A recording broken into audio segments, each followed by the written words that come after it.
Hello everyone, I am bringing you a game today between myself, this Terran player, and a Zerg player, and this game is unique in that I've shown you before different ways to defeat Bane Lane busts, but I just wanted to show you the same defense also works against a roach rush. So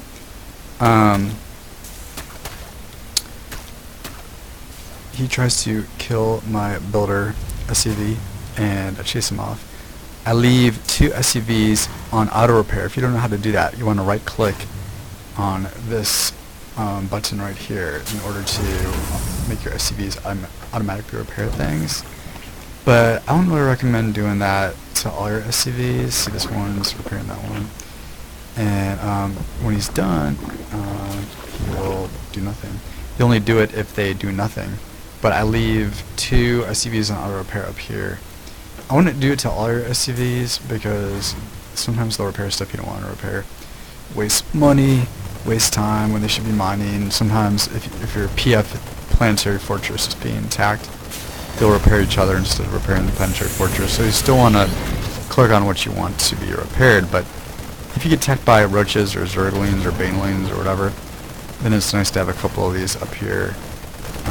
He ended up stealing my gas, so built on my buildings over here to throw him off. Throw off his scouting. So you can see on the production tab, he's well, he hasn't made any roaches quite yet. I don't know if this is the very fastest you can make roaches, but you can typically get out 5 to 7. He's got 9. Here she is. Let's see. He's got 10 roaches. So this is a 10 roach push. And I saw them out there and I was like, hurry, finish siege tank techs, finish, hurry, hurry. I think I saw him, maybe I didn't. But you want to scoot your siege tank back a little bit so the roaches can't hit it. Roaches only have a range of like 5 or something. 4, so they can't hit your tank if it's back far enough. So you can see they're repairing. They're buying me a little bit of time, and then they run away. And one thing I learned from this game too is that roaches heal incredibly quickly if they get the upgrade. So you really do want to try to finish them off if possible. It's kind of hard to finish them off. They pretty much have to stim and run after them, and if they burrow, you have to stim, scan, and run after them. It's not that easy to do. And look at this expo. He's taking a close expo. I have a protest friend who likes to play this way. I think the idea is they're stealing minerals from their third. Is the idea. So if I did expand here, even if I kill it, I'm not going to get as much out of it. And it's easier for them to lose the space and make me hike all the way over here if I have an advantage than to lose, say, this base, and then I only have to hike over here if I have a military advantage. So it's an interesting concept. But I think for me, though, it makes me more aggressive to see this base here built, because I just want to kill it as soon as possible. Usually my problem is I'm not aggressive enough. You see, I had to get my expo up relatively soon. I was actually calling down mules from my main until I had a big enough force to defend against a bunch of roaches. And he's got burrow, I think he's got, let's see here. Yep, he's got both roach upgrades. So they're faster, they can burrow, they can heal, and you'll see. And the only reason why I knew, another thing he did, maybe that wasn't a great idea. I knew he was there because he was spreading creeping in my base, and I knew his main was over there, so I was like, well, his creep is coming from somewhere, and sometimes they'll send up, you know, overlord and dump some creep on the floor. So I had to kill his creep off because otherwise it's gonna come up all the way into my base. I don't have any well, the turrets would pick up would detect some of it, but I didn't want him to be able to scout me either. Very frustrating. He can scout whatever I'm doing. So you can see this third player is not bad. Not bad. He's got 37 roaches to my 7 tanks. I am getting blue flame hellions too, but I haven't made any yet. In fact, I'm not sure I build any blue flame hellions in this game. I got the technology, but just didn't. I knew he was going roaches until I saw something different. So he comes in with these suicide scouts. I did get stim. Just gonna fast forward a bit. Oh, he came in here with some investors, and he greatly damaged my marines, but fortunately I was able to kill them. I think investors are a little overpowered. I mean, it's like if your ghosts could just completely annihilate anything with his EMP. That's kind of what it's equivalent to. I don't really see how that's fair. I mean, it's kind of like splash damage from a siege tank, but siege tanks aren't fast. So he comes in here underground. I guess he thought he could win this battle. And he could, at least for now. One thing I learned from watching MPG, or excuse me, Major League Gaming Championship in Anaheim, is that in Terran vs. Zerg, you don't want to rally your units to your army. You want to rally your units to your to wherever your main minerals, and really basically to your main. You just want to keep your you want to rally your units, but you want to rally them to your main, because you need something to defend against the counterattacks. Zerg units are so fast. You can run. You can go out there and hit squads. See, like this.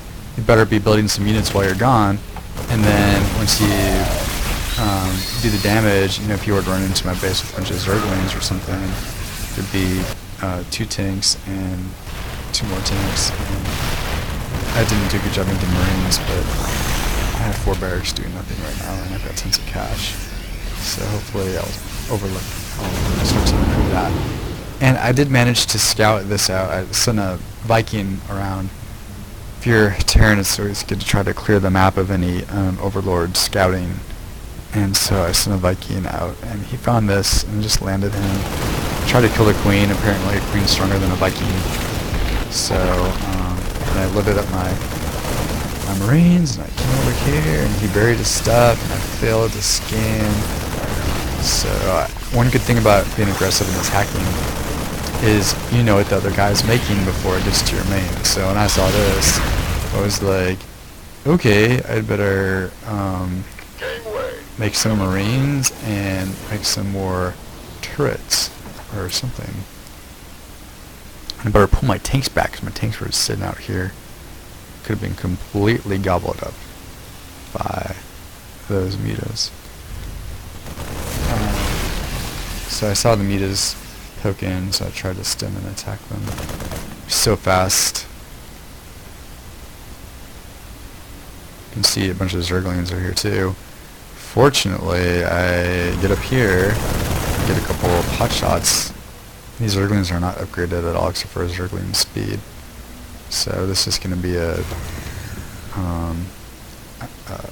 my guys are a little bit overstimmed here, but you can see I'm going to actually use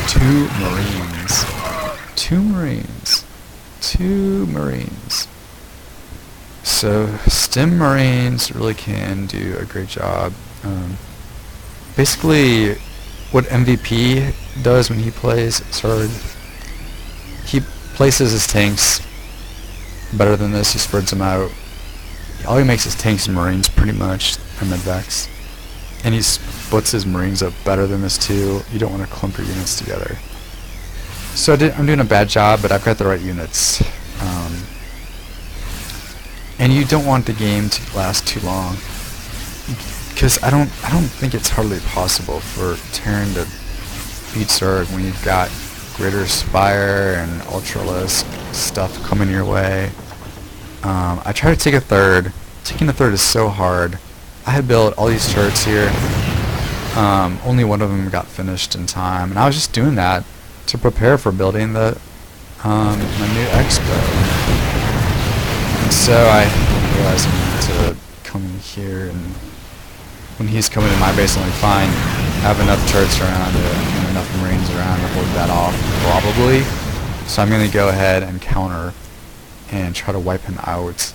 And this time, I'm going for the main, because I think that if he's got that many mutas, probably doesn't have a lot of roaches, and he had the ability to make quite a few roaches and lings, but I think he was trying to expo, and so he wasn't paying attention, I guess. Again, this is not a good job at all on my Marine. I should have split my Marines up, put some here, and ran some up into the main, because otherwise this kind of stuff happens where all these infestors are going to kill most of these Marines simply because they're all together. My Marines are all together. Half of my Marines are over here. It'd be great against any mutas coming in. It'd be great against any banelings coming in. Just to have them split up a little bit. So that's one thing I gotta work on. And at least I don't unsiege all my tanks. But of course you have to be careful, because he did have all those mutas and they could come in and wipe out these tanks. But on the other hand, if there's anything bad up here, I could have pulled back and the siege line would have taken care of it. So now that these things are sieged up, I can bring in the others. You can see finally he decides, okay, losing everything, I really must try to attack. He did make yay many broodlords, but broodlords are not that good against Marines. As long as you can get the Marines into the middle of the map, so they're not on the edge like this. Broodlords, all I have to do is stim and chase them, and you can kill them. So even though my guys are overstimmed, you can go ahead and take one down just like that. And every broodlord you take down, I just took down the second one. That's one he can't make again. So he's gonna come in here with his mutas, kill a couple of my tanks. I stim like for the third time with these poor Marines, and they're like, no more. Down 30 life from stimming. And the backs don't have a lot of energy left. There is an upgrade you can get to give your midbacks more starting energy. I don't think anyone ever gets it, but it's kind of funny that it exists. So here you go again, and this time, look at that, he sent him just enough Zerglings to prevent me from expanding. So it's so hard to take your third as a Terran player, it's just ridiculous. He didn't even know, he had no well, I think this creep might have informed him that kept trying to expand. So I run around with this little army, mismanaging to take out these expos one at a time. It's forcing him to have to continue to rebuild basic buildings. And his main army is here. I realize that I'm going to have to get some Vikings up. So I do start pumping out some Vikings. I knew all his overlords were over here. And I knew his broodlords, last time I saw them, were over here. So I throw down a scan, just because I needed to hurry up and find his bases before he really starts to rebuild. Because his Zerg can rebuild pretty quickly with this much money, and they have a lot of money, they always do. So you want to find them. At this point, you're probably not calling on mules anyway. You probably have enough money yourself, and I'm kind of low on money, but have enough of an army, have enough drone or SCVs working. So I was waiting for that upgrade. I went ahead and upgraded one more time before moving in here. And again, so show you just how you gotta micro carefully and split your Marines if possible, because otherwise 5 Zerglings can come in here and kill all your tanks while you're not watching. So I was chasing down some Zerglings over there. I was just chasing down with all of my Marines. Just stim a third of them. Just stim a third of them. Go after that one group of Zerglings. And leave another pack here and another pack there. So he just didn't give up easily. But and you know, with some reason he does have some tech, some good helpful tech, but he was probably not going to win this game at this point. I mean, this dance could go on until he runs out of minerals, but probably not. So there, I finally did get a group off, but look at the health of my Marines. He did fungal growth me enough to where they're just going to die, and the only reason why they're splitting up there is because those groups are getting fungal growth. And because of that, believe it or not, he's able to wipe out my entire army. You will see this entire army go down, except for the air units. And they do fight off his brood lords and his mutas and the corruptors. So I mean, it wasn't all due to my mistake with the fungal growth. I mean, I'm not sure how much you can really avoid being the fungal growth sometimes, but you've got to try to avoid it, and I just forget Zerg can do that every time, it seems like. So I'm just leaving my units here. I'm killing all his overlords. I'm prodding the SC, prodding the reinforcements, and finally, hopefully. So hope you enjoyed that, and let it inspire you to take Zerg down.